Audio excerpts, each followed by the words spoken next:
Kumusta mga ka-vendors? How's your day? Sana nasa mabuting kalagayan tayo. Saan po ng ating mga mahal sa buhay. Medyo matagal mula nang makapag-update tayo sa ating leksyon sa kalsada.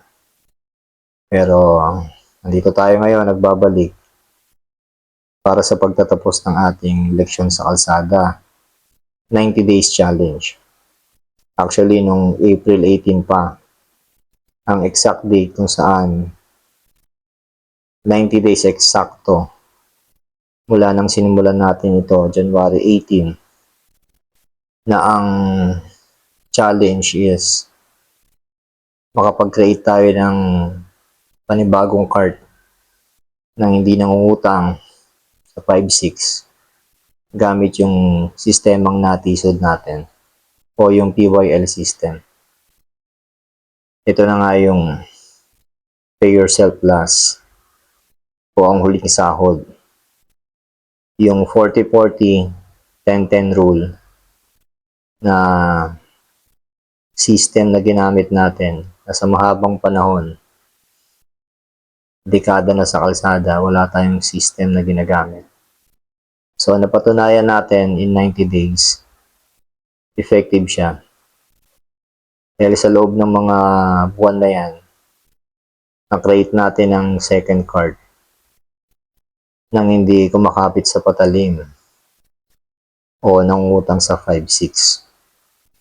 Pero, hindi natin intention na gawing branch yung ating second card. Gagamitin natin ang RTO model o rent to own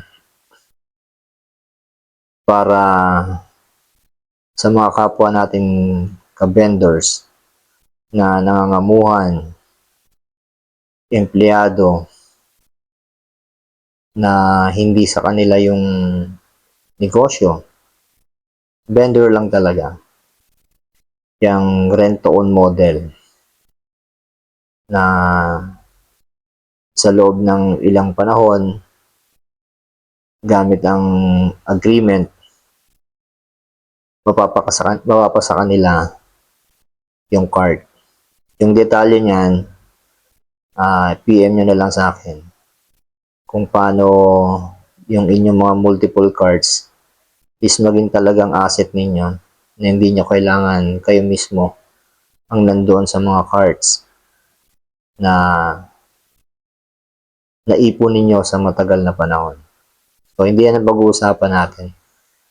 Yung ano natin is yung effectivity ng system na ginamit natin. So, napatunayan ko mismo na effective ang PYL system o yung pay yourself last. Inuna natin yung pagtatabi ng malaking porsyento ng kita, yung 40% para sa expansion. Kaya na-create natin yung susunod na card. So, yung PYL system, pwede yan magamit ng mga kapwa natin ka-vendors. So, ginawa natin yung 90 days na yan para hindi boring. Naglagay tayo ng mga topics kada araw para habang naghihintay, meron tayong na-share na knowledge, value sa mga kapwa natin ka-vendors. So, balikan nyo na lang. Hindi natapos yung mga topics, pero awa ng Diyos, natapos natin yung 90 days challenge. May lakas tayo, may buhay, at may hanap buhay na nananatili awa ng Panginoon. Yung detalye ng PYL system sa mga susunod natin mga leksyon sa kalsada, lagi nating babanggitin yan. Tapos, ready na rin ang ating Errol's Lugaw, commercial lugaw mix. Sa 2 dekada natin na paglulugaw, na perfect na natin yan. Yung sinasabi ng marami na sa simula lang yan masarap, magbabago din ang lasa niyan, bababa ang quality.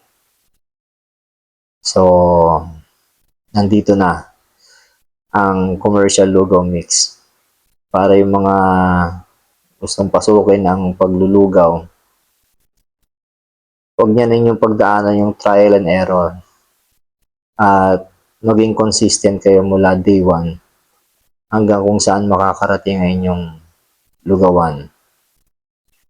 So, pwede yan gamitin nyo mismo yung pangalan natin. Pwede yan gamitin nyo yung sarili nyong pangalan o i-rebrand nyo na lang gamit yung Errol's Lugaw na subok na. Subok na yan. Sinubok yan ng panahon. Hindi yan kahapon lang nagsimula. Binata pa ako nang naglulugaw ako. Nasa mga 20 years old, 21, 22, something ganyan. Ngayon, 45 na ako na naglulugaw. Kaya nakita ko na ang pasikot-sikot ng lugawan. Yung sinasabi nilang tubong lugaw, hindi ko lang basta narinig yan.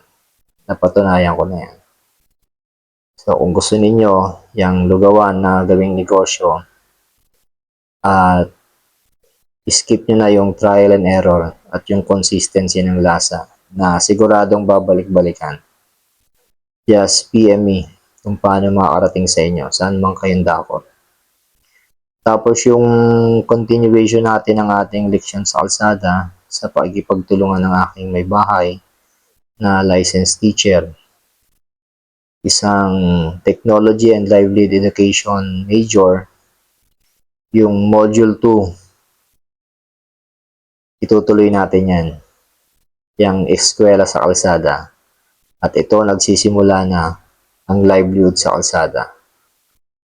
Simula ngayong second card at kung lolobin ng Panginoon, susunod na 90 days, kung makikreate uli natin yung susunod na card, pagkakaloob natin yan sa mga qualified at potential na operator na soon to be, hindi sila